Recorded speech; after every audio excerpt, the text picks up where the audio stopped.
예, 만나서 반갑습니다. 예, 광우 스님이라고 합니다. 울산에서 살고 계시는 어느 젊은 불자님께서 또 아주 소중한 글을 보내오셨습니다. 제가 이 글을 읽고 굉장히 큰 감동을 받았어요. 한번 잘 경청해 보시기 바랍니다. 스님의 법문 모두 정말 재밌게 잘 듣고 있습니다. 정말 감사합니다.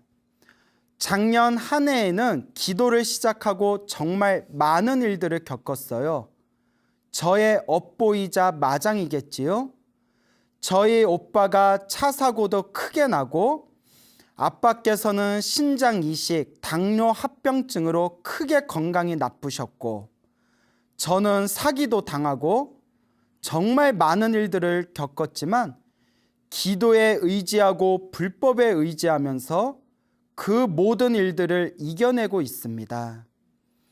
스님께서 기도해 주시는 덕분에 더 큰 일들을 겪어야 하는데 이 정도로 끝나는 거겠지요. 정말 감사합니다. 이 모든 상황을 저의 업장 소멸의 과정으로 생각하고 이겨내고 있습니다. 정신적으로 너무 힘든 상황들이 연달아 계속 일어나고 있지만 마음속으로 나무 아미타불을 항상 염불하고 현재 법화경 사경을 하며 기도의 힘으로 하루하루 버티고 있어요. 특히 스님 법문을 매일 들으며 정말 많은 의지를 하고 있어서 정말 감사드립니다. 스님 법문이 없었다면 전 정말 너무 힘들어서 이 상황들을 이겨내지 못했을지도 모르겠다는 생각이 들어요. 제가 전생에 업장이 두터워서 이번 생에는 복을 많이 지어야겠다고 늘 다짐합니다. 새해에도 건강하시고 좋은 법문 부탁드려요. 정말 감사합니다. 이번 생 스님 덕분에 불법을 알게 되었고 기도를 알게 되었고 복을 짓는 방법을 배우고 있으니 바른 길로 저희를 인도해 주셔서 정말 감사드립니다. 새해에도 늘 행복하시고 건강하세요. 성불하세요. 나모 아미타불.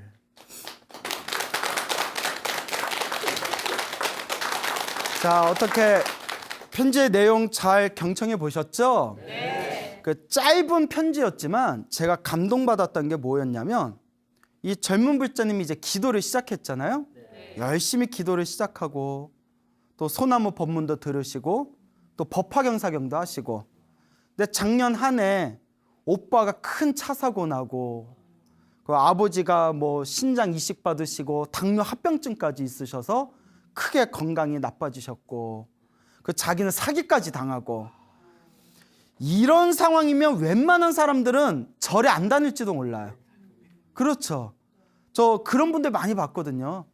평생 절에 다니다가 갑자기 힘들고 안 좋은 일이 딱 생겨버렸더니 그 자리에서 이제 절을 불교를 딱 끊는 사람도 있고 내가 이렇게 절에 열심히 다니고 이렇게 쌀도 많이 올리고 이렇게 초도 많이 올리고 그런데 결과는 이게 뭐야? 사실 이런 마음이 우리 중생심이거든요. 우리 중생들의 마음입니다. 그래서 제가 항상 소나무를 통해서 그런 분들에게 꼭 당부드리고 싶었던 얘기가 결코 우리의 기도와 선업과 공덕은 허투루 사라지지 않는다. 열심히 수행을 했는데도 나쁜 일이 생기는 것, 안 좋은 일이 생기는 것은 내 업장이 소멸하는 과정일 뿐이다. 내가 지은 업은 반드시 내가 받아야 된다.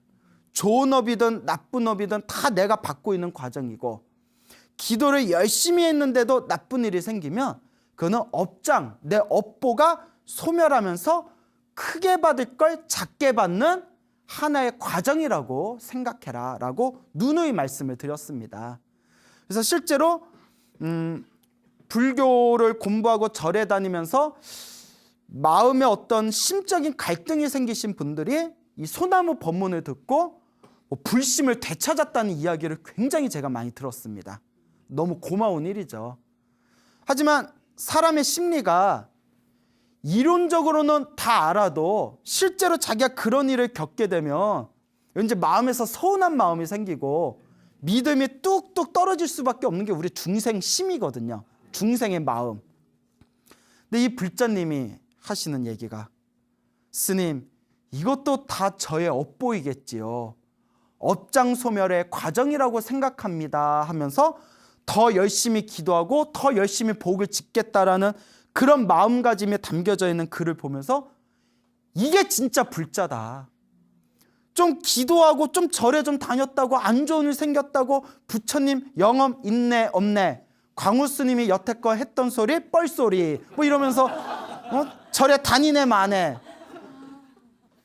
이거는 불자가 아니라는 거죠. 제가 항상 하는 얘기, 불자가 아니라 뭐다? 불자. 불자다. 훅 불면 날아가는 불자다. 그래서 이분이 보내오신 편지를 보면서 이분은 정말 마음에 확고하게 마음에 기준이 딱 섰구나, 불법의 어떤 믿음의 기둥이 딱 세워졌구나라는 그런 느낌을 받았습니다. 그래서 우리 편지를 보내오신 우리 불자님께 꼭 이 방송을 보고 있다면 드리고 싶은 얘기가, 당신의 말이 옳다. 그대가 나에게 보내준 그 편지의 그 이야기가 그대로이다. 기도를 하면서 안 좋은 일이 생긴 것은 지금 무엇이 소멸하고 있는 과정이다? 업장이 소멸하고 있는 과정이고, 반드시 내가 짓고 있는 지금의 이 기도의 힘과 이 복력의 힘과 이 선업과 공덕의 갚이는 분명히 누가 받을 것이다? 내가 받을 것이다 라고 꼭 방송을 통해서 말씀을 드리고 싶습니다.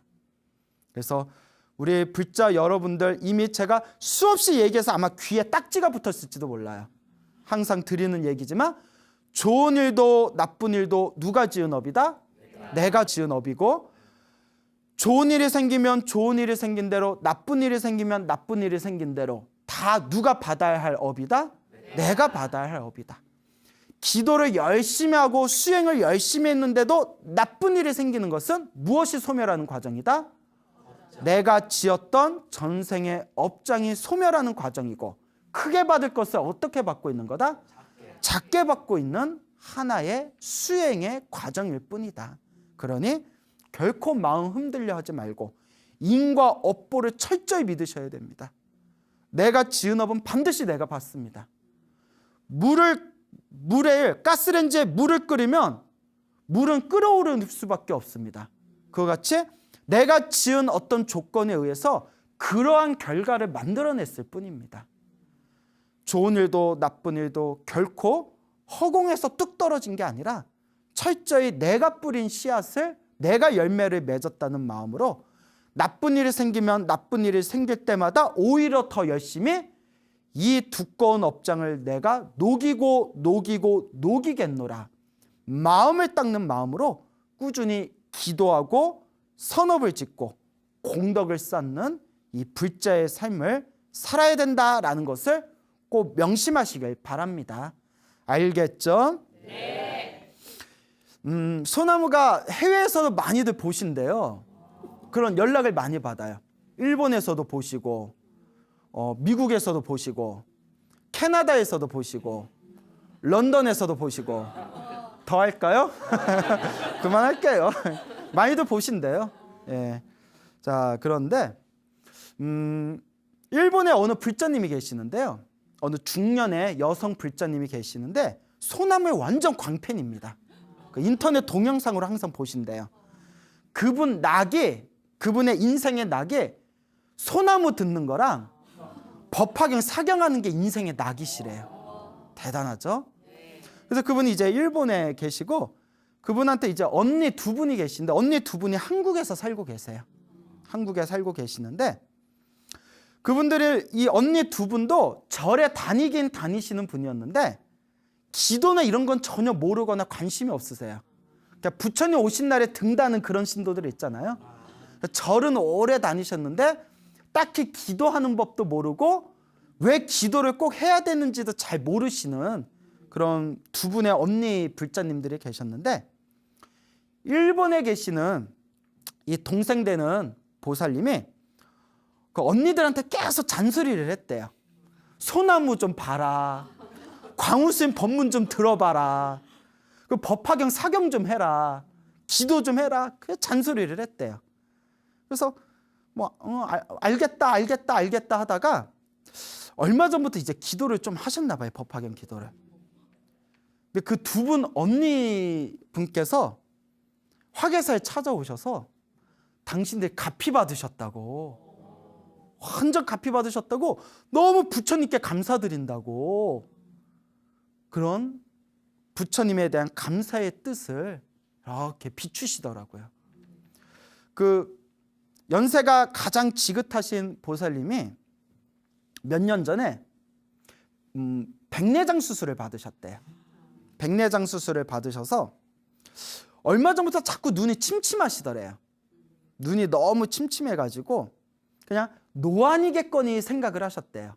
백내장 수술을 받았었으니까 노안이겠거니 생각을 하다가 법화경을 사경하는데, 법화경 사경을 할 때 글씨가 안 보이더래요. 뭐 보여야 사경할 거 아니에요. 베낄 거 아니에요. 글씨가 깜깜하니 안 보이시더래요. 막 2개로도 보이고 3개로도 보이고 글씨가 안 보이고, 왜 이런가 하다가 너무 답답해서 병원을 가셨대요. 병원을 딱 갔더니 검진 결과가 녹내장이었대요. 녹내장이 잘못하면 실명까지 있잖아요. 늦으면 큰일 날 뻔했다고, 제때 오셨다고.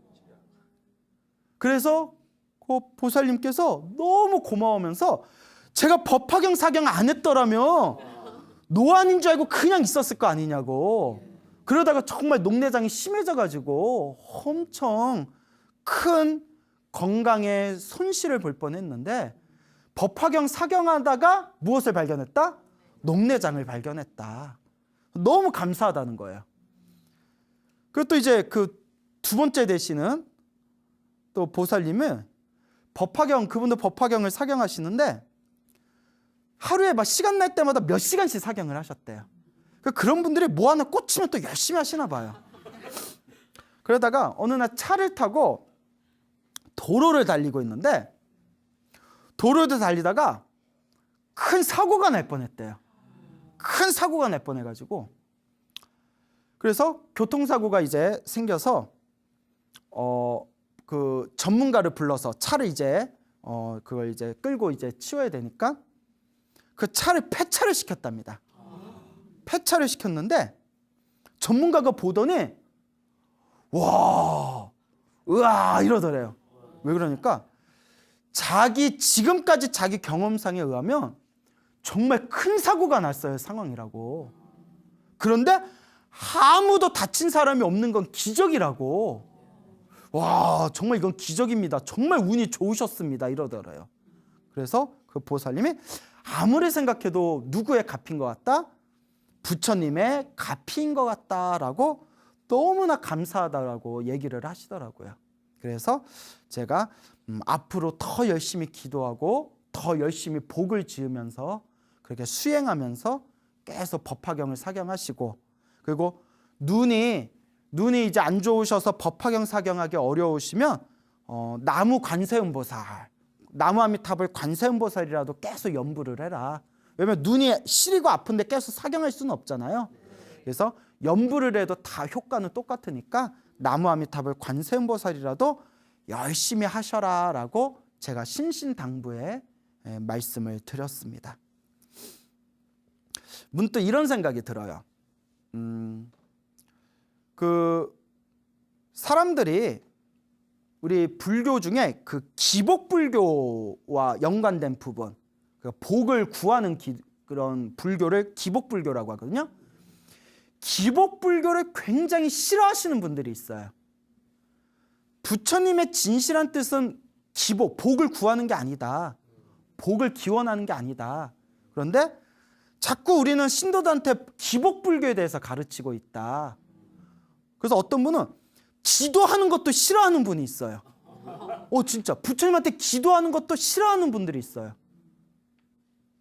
그래서 그렇게 비판하는 분들도 있었고, 저도 20대 시절에 20대 때 한창 열심히 선방 다닐 때는 저도 기복불교를 되게 싫어했어요. 그래서 소나무에서도 이야기했지만 뭐 지장경을 읽는다든가 뭐 지장보살을 연불 한다든가 뭐 맨날 뭐 절하면서 관세음보살 외우는 분들 보면 수준이 낮은 분이라고 생각을 했어요. 그래서 기법불교도 저도 기법불교 때문에 한국불교에 큰 폐해가 생겼다라고 20대 때 생각을 했는데, 경전 공부를 진지하게 하면 할수록 느껴지는 게 부처님 가르침은 버릴 게 없었구나. 왜냐? 기법불교도 필요하더라고요. 중생들의 수준은 똑같지가 않아요. 중생들도 좀 수준이 높은 중생이 있고 수준이 좀 고만고만한 중생이 있고, 이런 말하면 죄송하지만 정말 무슨 얘기를 해도 잘 먹히지 않는 수준이 낮은 중생들도 있어요. 그렇죠? 그래서 부처님은 이미 중생들의 그런 수준을 다 꿰뚫어 봤기 때문에 부처님께서 법을 설할 때 중생들 수준에 맞춰서 법을 설한다고 하셨어요. 무엇에 맞춰서?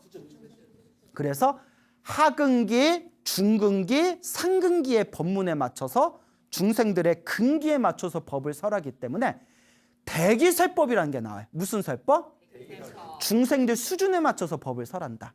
그런데 기법불교는 부처님이 얘기하셨을까요? 안 하셨을까요? 하셨어요. 그게 지장경, 관음경, 약사경, 그런 경전들이 기법불교에 대한 부분이에요. 꿈자리가 뒤숭숭하면 지장보살을 연불해라. 죽은 사람이 자꾸 보이면 천도제를 지내라. 힘들고 괴롭고 답답하고 막 어떤 큰 절벽 같은 인생의 절벽을 만나서 어찌할 수 없을 때 지극한 마음으로 관세음보살을 외워라. 몸이 아프고 힘들고 일이 안 풀리면 약사열애를 불러라. 이게 기법불교예요. 그러면 부처님은 왜 팔만대장경에 지장경이니 약사경이니 관음경이니 이런 기법불교에 대한 가르침을 왜 설했을까요?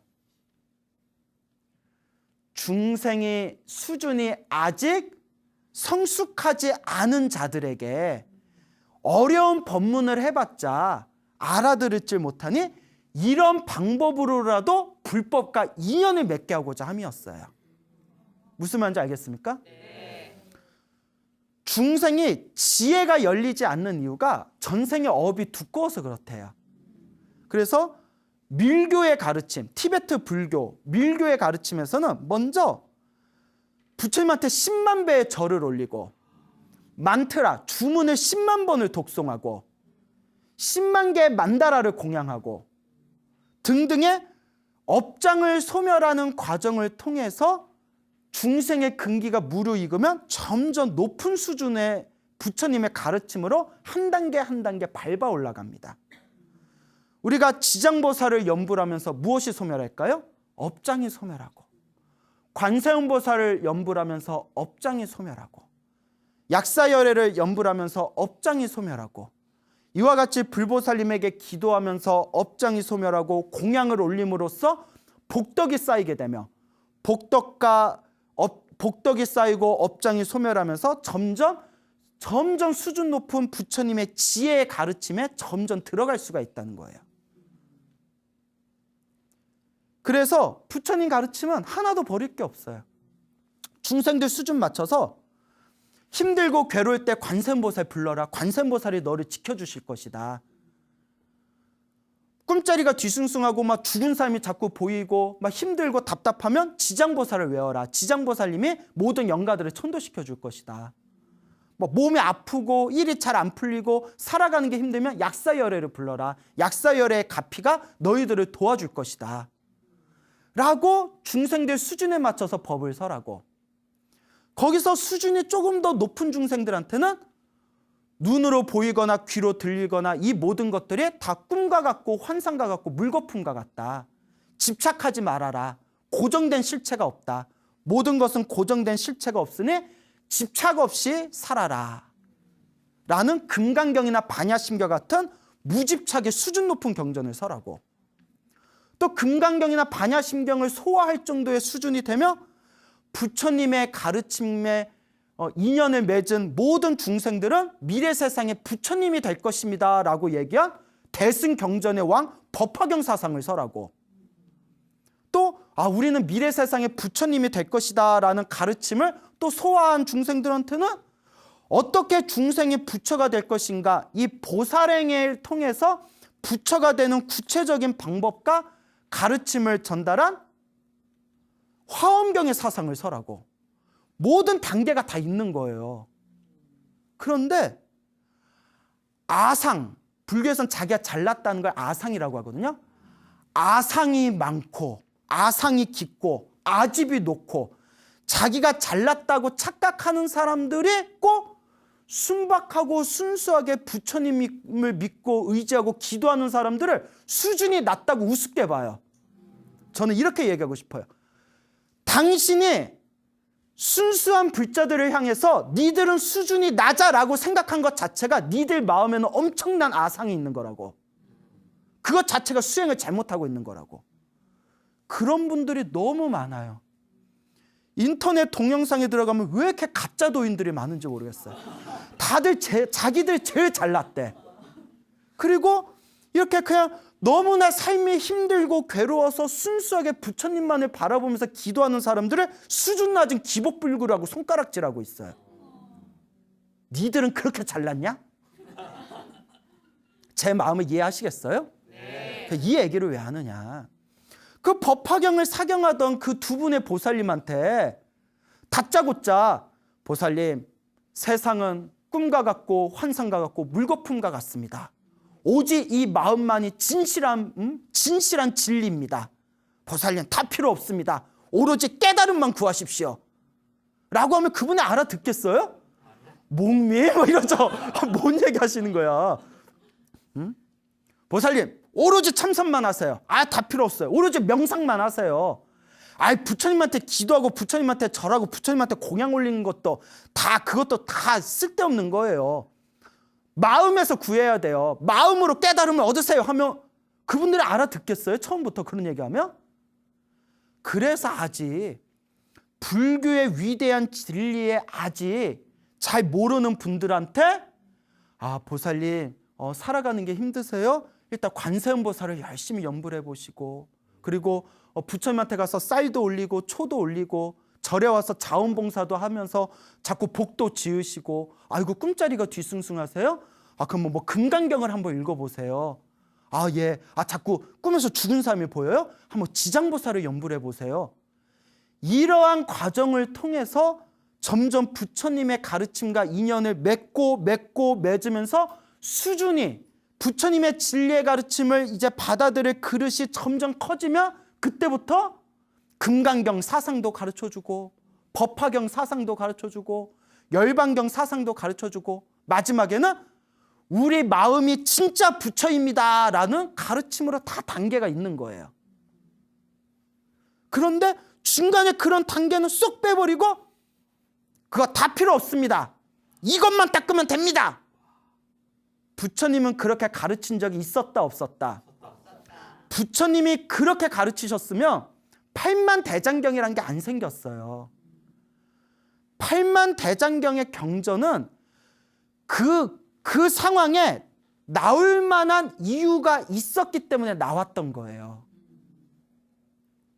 지장경의 가르침을 설해야 할 중생들한테는 지장경의 가르침을 설했고, 관세음보살의 가르침을 설해야 할 중생들한테는 관음경을 설했고, 금강경의 가르침을 설해야 할 중생들한테는 금강경을 설했고, 법화경의 가르침을 설해야 할 중생들한테는 법화경을 설했고, 화엄경을 설해야 할 그 상황에서는 화엄경을 설했듯이 모든 팔만대장의 가르침에는 그 경전을 설할 만한 이유가 있었던 거예요. 그런데 부처님의 다 중생들 수준에 맞춰서 한 명의 중생이라도 놓치고 싶지 않아서 이렇게도 설하고 저렇게도 설하고 요렇게도 설하고 저렇게도 설해서 한 명의 중생이라도 부처님의 가르침으로 이끌기 위해서 수많은 84,000 법문을 설했는데 2600년이 흐르고 지난 지금 갑자기 뜬금없이 다 필요 없어요. 이것만 닦으면 돼요. 과연 이게 부처님의 진실한 말씀이겠는가? 그러면 그 가르침을 못 따르는 중생들은 절에 다니면 안 되겠네요. 그래서 제가 드리고 싶은 얘기는 이거예요. 기복불교라고 해서 우습게 보지 말아라. 누군가에는 그 기복불교가 너무나 힘든 이 삶 속에서 한 줄기 희망이 될 수가 있다. 그리고 기복불교일지언정 부처님의 가르침과 인연을 맺은 이번 생의 그 인연 공덕으로 그 중생도 머나먼 미래 생에는 부처님이 되실 분들이다. 그러니 제발 자기 잘났다는 생각에 빠져서 순수한 마음으로 부처님께 기도하는 그 불신 깊은 순수하고 순진한 불자들의 마음을 우습게 보지 말아라 라고 말씀드리고 싶은 겁니다. 그래서 이 부처님의 가르침은 하나라도 버릴 게 있다 없다? 버릴 게 없다. 그래서 제가 처음에 이런 말씀을 드리고 싶어요. 대승경전에서 최고의 대승경전 중에 하나로 손꼽히는 게 바로 법화경이에요. 법화경이 굉장히 대승경전의 양대 산맥하며 법화경 화엄경이라고 하거든요. 그런데 사람들 보고 법화경이 대승경전의 왕이고 이 법화경의 대승경전의 중요한 핵심이 다 들어있습니다. 이거 사경해 보십시오 하면 사람들이 쉽게 사경을 할까요 안 할까요? 안 해요. 없으면 너무 어려워요. 그런데 보살님, 법화경을 열심히 사경하면 꿈자리가 편안해지고 사업 안 되던 사람이 법화경 사경해서 사업이 엄청 크게 잘 됐고 건강이 안 좋았던 사람이 법화경 사경을 해서 건강이 엄청나게 좋아졌어요. 그리고 어떤 사람이 엄청나게 죽을 고비를 만났는데 법화경 사경한 그 공덕으로 그 죽을 고비를 이렇게 쉽게 넘어갔대요. 하면 사경을 할까요 안 할까요? 이게 방편법이에요. 무슨 법? 중생과 법화경의 인연을 맺어주게 하기 위한 방편법이에요. 그게 법화경에 나와요.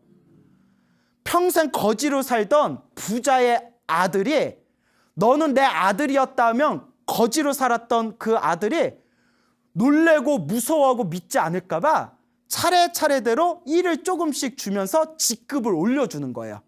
처음에는 똥을 치우게 하고 나중에는 이렇게 회계장부를 보게 하고 나중에는 부사장으로 만들어서 그릇이 되었을 때 너는 내 아들이었다. My son 이러면서 이게 방편법이에요. 그 중생을 목적지에 도달하게 하기 위해서 그릇을 넓혀주기 위해 중간중간 툭툭 던지는 미끼가 바로 방편법이에요. 그래서 우리 수많은 불자님들이 시작은 자기 복 짓고 싶고 좋은 일 생길까 싶어서 로또라도 당첨될까 싶어서 법화경을 사경하잖아요. 사경하다 보면 결국 부처님의 최고의 가르침이 담긴 법화사상을 조금이라도 맛볼 수 있는 인연을 심게 해주는 거예요.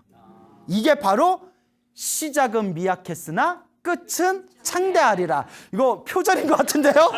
이거 저쪽에서 미안하네요. 막 갖다 써서.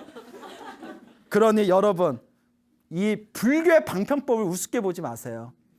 기복불교는 방편법입니다. 맞습니다. 기복불교는 부처님의 진실한 뜻이 아니에요. 하지만 오죽하면 부처님도 기복불교를 설해서 중생들을 불교와 인연을 맺게 하려고 하셨겠어요. 왜냐? 중생들 수준이 다 어떠니까? 다 다르니까. 하지만 기복불교를 시작했건 고급 불교를 시작했건 참선이나 명상으로 시작했건 결국 부처님의 가르침과 인연을 맺은 중생들은 그 인연 공덕으로 미래 세상에 무엇이 되실 분들이다? 부처님이 되실 분들이다. 그게 바로 법화사상입니다.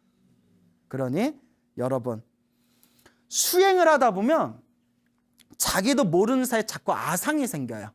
나는 잘났다. 나는 잘났는데 내 수준에 못 따라오는 니들은 못났다. 원효 스님은 이미 그런 마음 자체가 보살로서의 계율을 깨트린 거라고 해요.